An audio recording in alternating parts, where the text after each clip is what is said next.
आज दिन रंग रंगीला आया, वो दिन रंग रंग।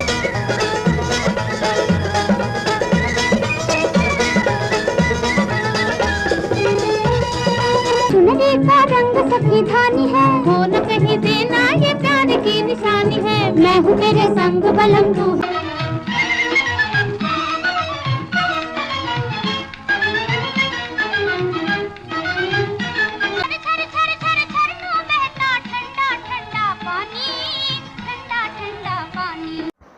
दोस्तों, जय हिंद, जय भारत, वंदे मातरम। वीरेंद्र मणि त्रिपाठी का नमस्कार स्वीकार कीजिए। सबसे पहले मैं आप लोगों को धन्यवाद देता हूं कि आप लोगों ने हमारे चैनल को बहुत अच्छा लाइक किया है और अच्छा ग्रोथ जा रहा है। इसके लिए मैं आप लोग का लाख लाख शुक्रिया अदा करता हूं। और यह चैनल आप लोगों के लिए बनाता हूं, आप लोगों के मनोरंजन के लिए, और मेहनत तो काफ़ी करनी पड़ती है।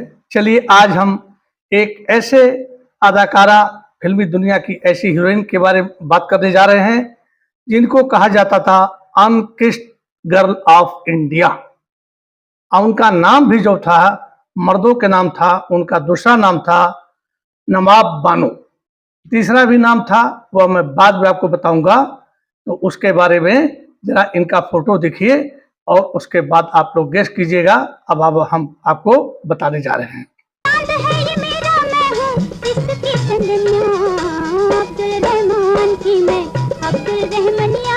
नवाब बानो जो बहुत पुरानी हीरोइन थी, दिलीप कुमार के साथ थी, राज कपूर के साथ थी, देवानंद के साथ थी और भी अन्य लोगों के साथ काम किया है। इन्होंने कम से कम 50 फिल्मों में काम किया है, जिसमें इनकी बहुत सी फिल्में सुपर सुपर सुपर हिट हुई हैं और एक बेहद खूबसूरत अदाकारा हैं।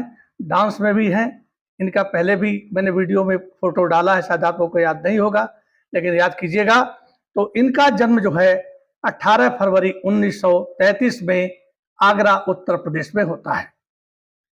ये मुस्लिम परिवार से आती हैं। इनके पति जो है, इन्होंने जो 1965 में शादी किया था, मतलब ये लेखक थे, स्क्रिप्ट राइटर थे।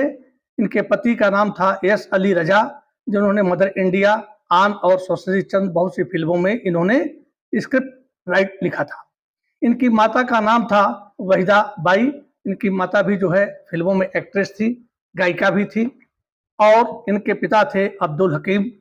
ये मिलिट्री में अब्दुल हकीम के पिताजी जो है, मतलब इस नायिका के जो दादा थे, बहुत बड़े ब्रिटिश आर्मी में कॉन्ट्रैक्टर थे, बहुत माल सप्लाई करते थे। लेकिन जब वो मर गए तो थोड़ा सप्लाई में प्रॉब्लम हुआ। इनके पिताजी जो है कलकत्ता वगैरह गए। लंबी कहानी हो जाएगी और आगे हम बढ़ते हैं। इनका मृत्यु होता है दोस्तों 25 मार्च 1987 में बंबई में। सॉरी, इनकी मृत्यु होती है 1920 25 मार्च 87 साल की उम्र में। इनका भी मैं चेहरा दिखाऊंगा, थोड़ा सा इंटरव्यू उन्होंने दिया है, उसको भी मैं आप लोग को दिखाता हूं। इनकी माँ जो थी तवायब थी, सिंगर भी थी और एक्ट्रेस भी थी। और इनकी माँ ने काम किया था अली बाबा 40 चोर, जो पुरानी वाली है, उसमें। अब इनकी जो सबसे पहली फिल्म थी इन हीरोइन का, वह फिल्म थी बरसात 1944 में।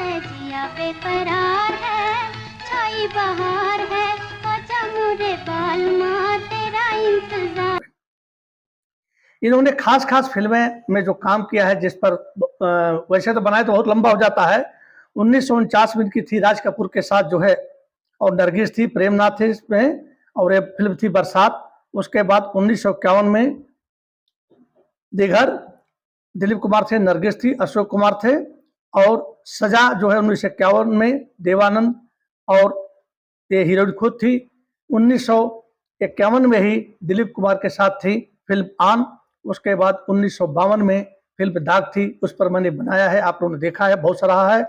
उसके बाद 1954 में अमर, और 1955 में उड़न खटोला, इसमें भी दिलीप कुमार के साथ रही हैं। और 1956 में बसंत बहार भारत भूषण के साथ, अभी जो भारत भूषण का मैंने सीरियल खत्म किया है।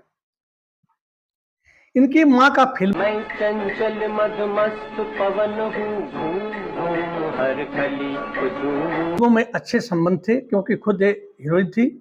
और एक फिल्म डायरेक्टर महबूब खान थे, जिन्होंने मदर इंडिया वगैरह में बहुत सी फिल्मों का इन्होंने जो है मतलब डायरेक्शन किया है। इनका बैकग्राउंड अब मैं आपको बताता हूं।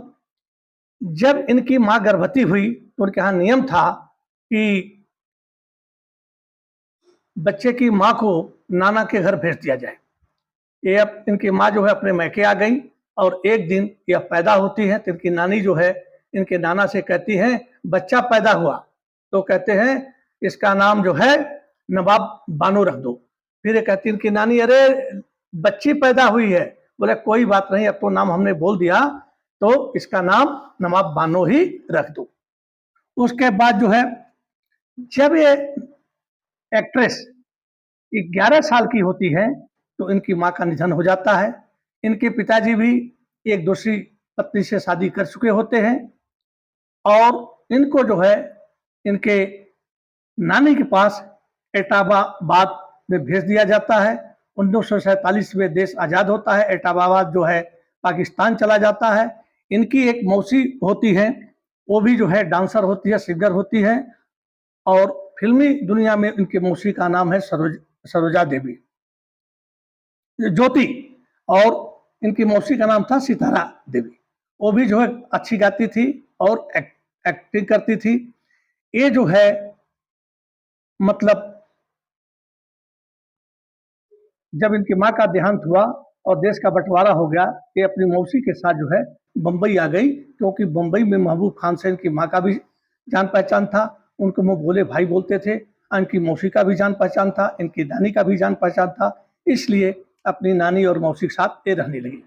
हमारे दिल से न जाना, धोखा न खाना, दुनिया बड़ी। एक दिन की बात है कि महबूब खान का फोटो देखिए।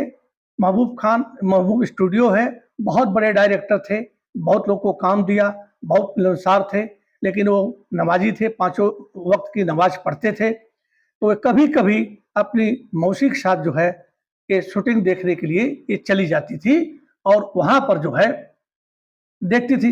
एक दिन की बात है, फिल्म जो है अनजान की शूटिंग हो रही थी।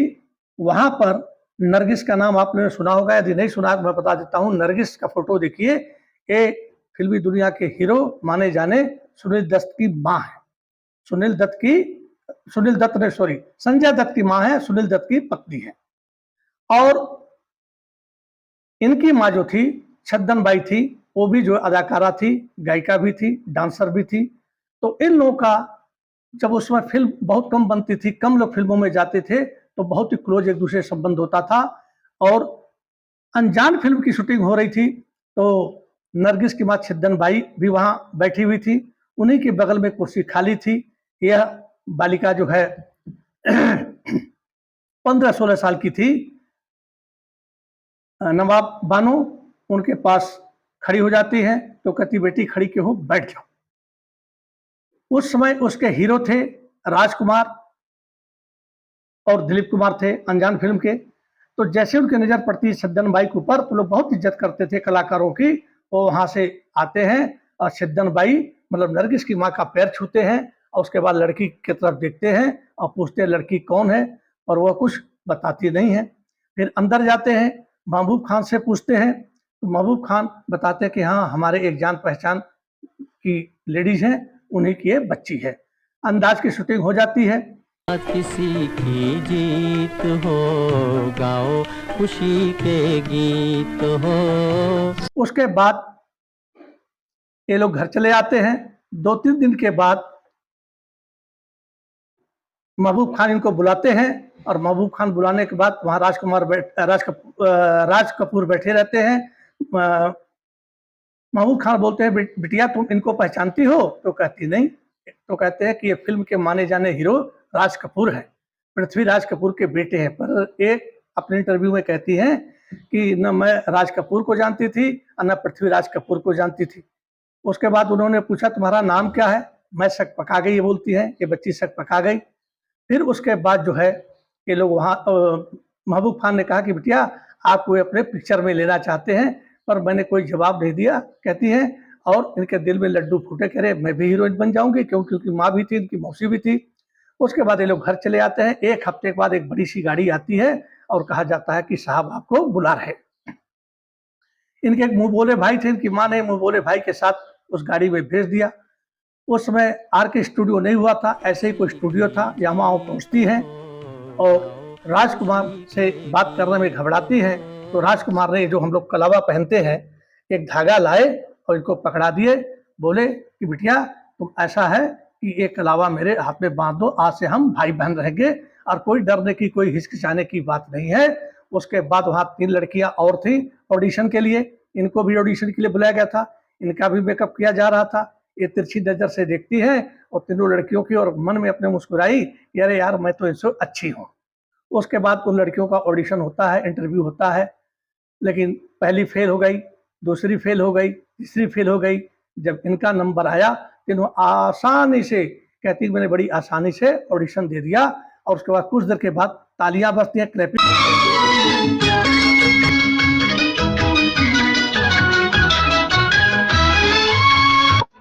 मेरी सखी जी जी मेरी सखी बोल मेरे की सूरत है। मैं आश्चर्य हो गई, भाई तालियां किस लिए बज रही है, अभी ना कोई बात न थी। उसके बाद कहा जाता है कि नहीं, कि कोई कहता है कि तालियां इसलिए बज रही है, मिठाइयां इसलिए बांटी जा रही हैं कि आपका सिलेक्शन हो गया। उसके बाद जब इनका सिलेक्शन हो गया, बरसात फिल्म में, उसमें हीरो थे राज कपूर। उसके बाद जो है साइड हीरो थे प्रेमनाथ। उस पर 3 गाने इनके ऊपर फिल्माए गए। इन गानों को जरा आप सुनिए, बीच में भी मैं डाल रहा हूँ। बहते दरिया का पानी के किनारों से बढ़ जाऊं, जा मेरे मन चाहे बालम, आजा तेरा आंखों में घर है। और उसके बाद इनको फिल्में मिलती चली गई। इन्होंने देवानंद, किशोर कुमार, दिलीप कुमार, धर्मेंद्र, राजेंद्र कुमार, बहुत लोगों के साथ काम किया। और 50 फिल्मों में काम करने के बाद इनके इन्होंने अपनी शादी कर ली यस अली रजा से, और फिल्मी दुनिया इन्होंने छोड़ दी। पूछा गया कि आपने फिल्मी दुनिया क्यों छोड़ दी?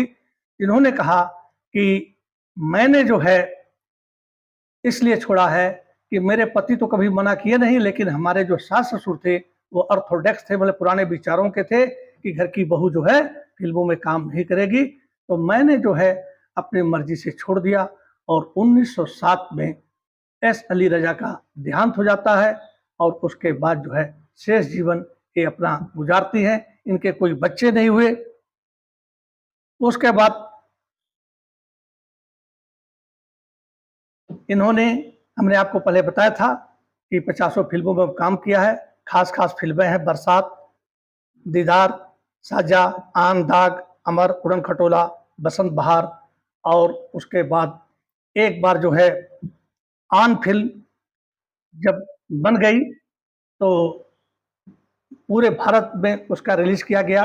और एक प्रीमियम जो था वो इंग्लैंड में हुआ। इंग्लैंड में गई, वहाँ पर सूट सलवार पहनी हुई थी।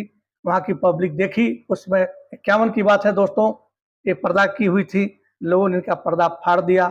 वहाँ बड़े बड़े डायरेक्टर हीरो आए थे, फिल्म को देखे, बड़ी सराहे आन फिल्म को। इसका भी एक गाना आपको सुनाता हूँ।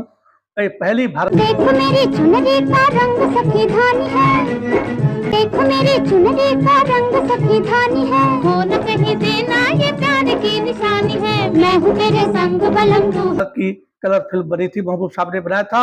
उसके बाद जो वहाँ के माने जाने डायरेक्टर थे उनका मैं फोटो दिखा रहा हूँ। इनका हाथ पकड़ करके चूमना चाहा, इन्होंने हाथ वापस खींच लिया और बोले कि व्हाट हैपन।